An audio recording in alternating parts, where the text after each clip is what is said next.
वरदान पाने के लिए उधर वरदान पाने के लिए गए हैं और इधर गयाधु महल में आराम कर रही है। और आइए अब पुनः आप तमाम चीजों के लिए चलते हैं गयाधु के पास, लेते हैं अगला सीन, अगला दृश्य का आनंद।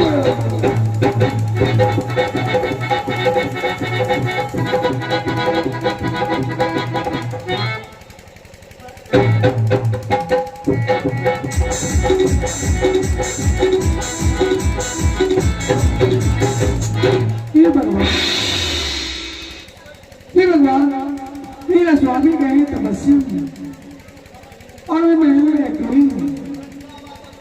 मैं बच्ची की माँ बनने वाली हूँ। मेरे घर में एक संतान पड़ रहा है। न जाने आज अचानक मेरी पीठ में मीठी मीठी दर्द हो रही है। इस समय अब मैं क्या करूँ? ऐसा करती हूँ, ये तो आधी रात्रि के वेला है। मैं सुबह होती ही अपनी दासी को बुलाऊंगी और ये सारी बातें बताऊंगी। इससे पहले मैं इस महल में थोड़ी देर विश्राम कर लेती हूँ, क्योंकि रात्रि होने चली है। अब मैं थोड़ी देर सो जाऊंगी।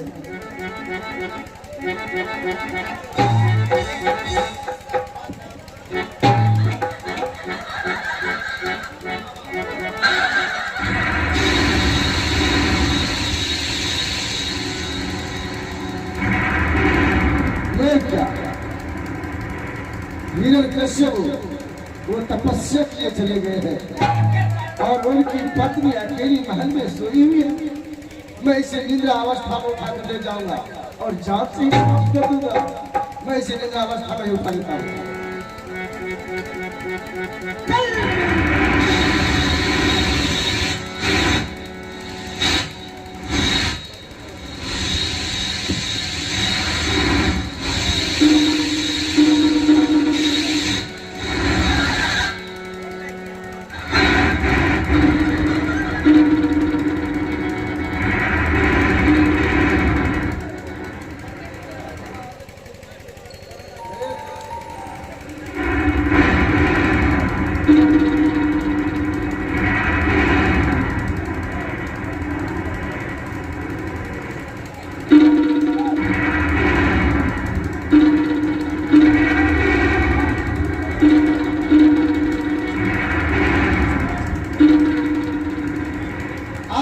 इसी घनघोर जंगल में छोड़ देता हूँ।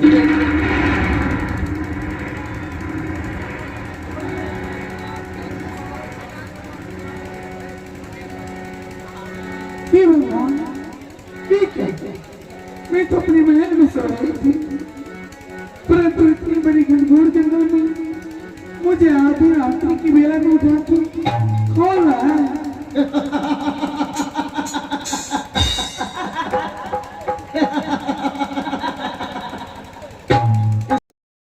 घनघोर जंगल में क्यों लाया है? मैं तुझे जान से समाप्त करने के लिए आया। मुझे जान से समाप्त करने के लिए? हाँ। परंतु मेरा अपराध क्या है? अपराध तुम्हारे गर्भ में जो संतान पल रहा है वो हम सब देवताओं का दुश्मन है, दुश्मन। इसलिए मैं तुझे जान से ही समाप्त कर दूंगा।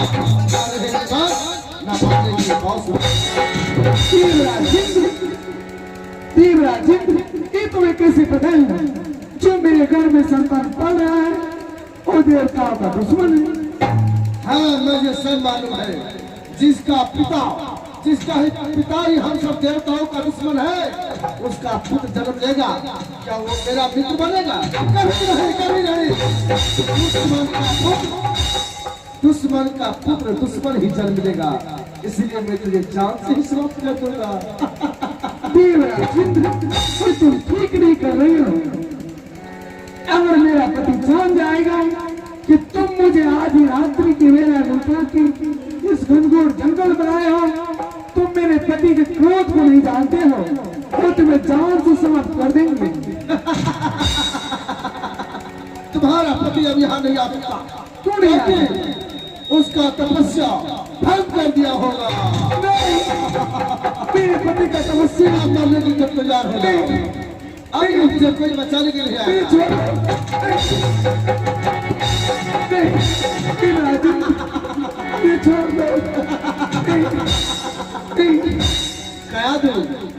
तो मरने के लिए तैयार हो जाओ। अगर तुम्हारा कोई अंतिम इच्छा है तो मुझे बताओ। राजेंद्र, मुझे भगवान की छोड़ दो, मुझे मत मारो। यहाँ तुझे कोई बचाने के लिए नहीं आएगा। 1 2 3 के सहारे तुम्हारे ये हाथ से सर अलग नहीं कर दूंगा। कोई अंतिम इच्छा है तो बताओ। अब तो मैं मरने वाली हूँ। मुझे इस घनघोर जंगल में अब कोई नहीं बचा सकता है। एक लड़का नारी का कर्तव्य होता है कि वो मरने से पहले अपने पति का 3 बार नाम स्मरण कर ले। देवराजेंद्र, मैं मरने से पहले मैं अपने पति का नाम 3 बार स्मरण करने के लिए चाहती हूँ। तो ठीक है त्याजू, तुम अपनी पति का नाम स्मरण करो। 1 2 3 के सहारे में तुझे जान से समाप्त कर दूंगा। अब तुम इस दुनिया में रहने के लायक नहीं हो। स्वामी, अब मैं मरने से पहले आपका नाम 3 बार स्मरण कर लेती हूँ।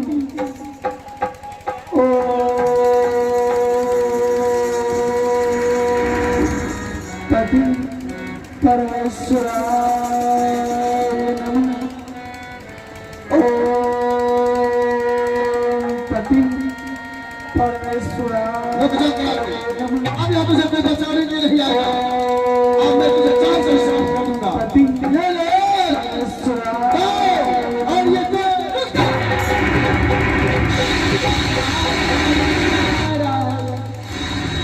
देवेंद्र, तुम एक चूहा शेर की तरह प्रहार करते हो। हे देव जी, तो मैं क्या करता? मैं तुझे जान से ही समाप्त कर देता है। देवेंद्र, इस हमला का कारण क्या था? आप तो जानते हैं इनके गर्भ में जो संतान पल रहा है वो हम सब देवताओं का दुश्मन है। दुश्मन नहीं देवेंद्र, जिस बालक का इस धरातल पर जन्म भी नहीं हुआ और उसका मृत्यु का कारण आप बन रहे, तो क्या करें देव जी? जघन्य पाप, महापाप। एक हत्या क्या, 2 हत्या, बाल हत्या, नारी हत्या, जघन्य पाप लगता देवेंद्र। हे देव जी, तो मैं क्या करता? मुझे तो कुछ समझ में नहीं आ रहा है, क्या करूँगा? कोई भी कार्य करने से पहले मनुष्य 1000 बार सोचता है।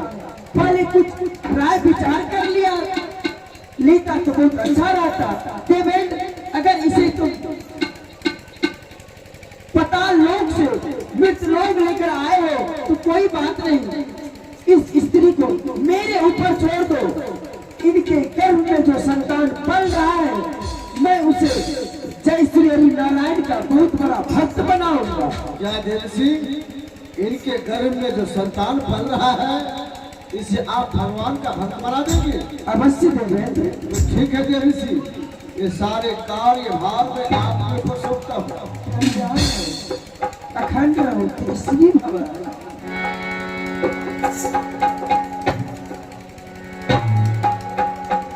ये देवी श्री नारद जी करते मैं प्रणाम आपको। ईश्वर बनावे जस प्रताप को महादेव। ये देवी श्री नारद जी, अगर आप सही समय से नहीं आते तो देवराजेंद्र आज मुझे जान से ही समाप्त कर देता। आपने मेरे प्राण की रक्षा की। नहीं करा दो, मारने वाले से बचाने वाला का हाथ सदैव ऊपर रहते हैं। क्या दो, तुम कोई साधारण स्त्री नहीं हो, तुम तो साक्षात एक नाग कन्या हो। क्या दो, तुम ये बताओ, तुम्हारे गर्भ में एक सुंदर संतान पल रहा है, क्या तुम उसे भगवान का भक्त बनाना चाहती हो? ये देवी श्री नारद जी, मैं भी यही चाहती हूँ कि मेरे घर में जो संतान पल रहा है अगर वो जन्म ले तो भगवान का भक्ति करे। धन्य हो गया तुम्हारी जैसी माता इस धरती पर बहुत कम ही मिलता है। जो बालक का इस धरती पर जन्म भी नहीं हुआ तुम उसे अपने बल प्रताप से भगवान का भक्त बनाना चाहती हो। धन्य हो प्यादू, जिस महामंत्र का उच्चारण मैं कर रहा हूँ उसी महामंत्र का उच्चारण तुम भी करो। ये महामंत्र का उच्चारण करते ही तुम्हारे गर्भ में जो बालक है वो भी भगवान का भक्त बन जाएगा। आपकी जैसी आज्ञा है। ओम नमो भगवते वासुदेवाय नमः। ओम नमो भगवते वासुदेवाय नमः। जय जय श्री हरि, जय जय श्री हरि, जय श्री हरि, जय श्री हरि, जय श्री हरि। हे भगवान, हे देवी नारद जी, ये तो चमत्कार हो गया। क्या हुआ कयाधु? हे देवी नारद जी, अभी मेरा पुत्र इतना धाम पे आए भी नहीं है और मेरे घर से आवाज आ रहा है। हाँ कयाधु, जिस महामंत्र का उच्चारण तुम कर रही थी वही महामंत्र का उच्चारण बच्चों के कानों तक किया और उनके मुखारबिंद से निकलता है जय जय श्री हरि। कयाधु, इसी नाम का उच्चारण करती रहो। आने वाले अनंत काल में ये भी बहुत बड़ा भक्त होगा। कयाधु, जब इस बालक का जन्म हो तो इसका नाम सुनहरे अक्षर में लिखा जाएगा, भक्त प्रहलाद। कयाधु, इस बालक का नाम भक्त प्रहलाद रखना। आओ कयाधु, मैं तुझे तुम्हारे महल तक छोड़ देता हूँ। ठीक है देवी नारद जी।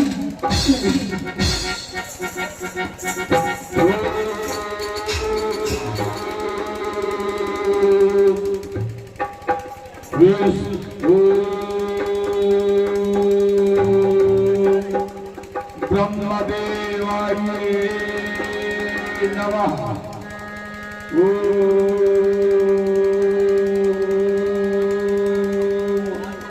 ब्रह्मदेवाय नमः।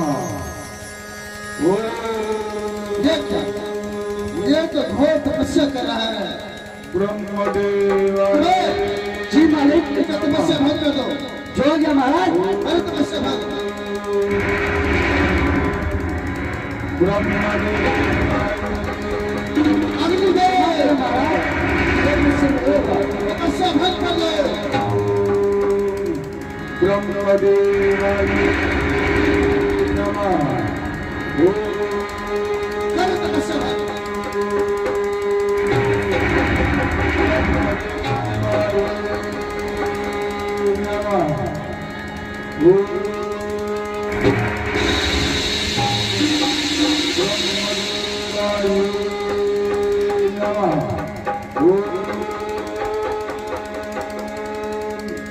ब्रह्मदेवाय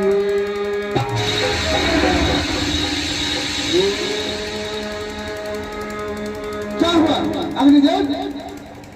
महाराज, इसका तपस्या भांग नहीं हो सकता है। वो देखिए, ब्रह्मा जी का आगमन